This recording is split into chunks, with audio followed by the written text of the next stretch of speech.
Sure. So Joe Biden has won the election, um, and in November and then once in December, there were pro-Trump rallies in Washington D.C. where this core group of people, and these guys are the Proud Boys, which is sort of a quasi, um, you know, militia gang, whatever you want to call them. So they were sort of like leading some of these marches and sort of providing, security / intimidation. But it was basically a big flex.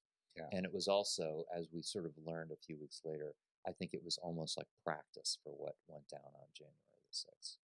And this was just, so what was the date on this photo, you think? I think that's in December. I think it's probably mid-December. Of 2020.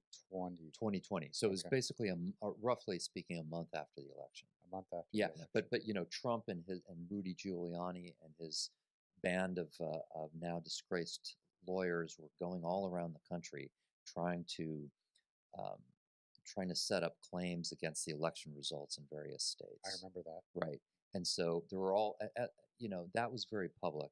So they were doing some of those things very publicly, and what we've learned since then is that they were doing things behind the scenes to try to get some of these states to change their electors from Biden electors to Trump electors, doing it all legally, using like falsifying documents. I mean, we've learned all that since then.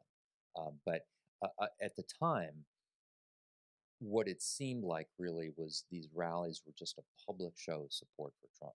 And so one of the notable things about it is Washington, D.C. is it's a government town, and it's probably one of the most democratic cities in the United States, just by voting, right, by proportion. Like left leaning. Left leaning, yeah, right, center to left leaning. So to have suddenly 20 or 30,000 Trump supporters in the middle of Washington D.C., it was kind of jarring to see. Slightly unsettling. Like, what were they doing there after the election? Is this? I mean, at least in my lifetime, I couldn't think of any other circumstance where the results of the election were disputed by gangs of people out on the street after the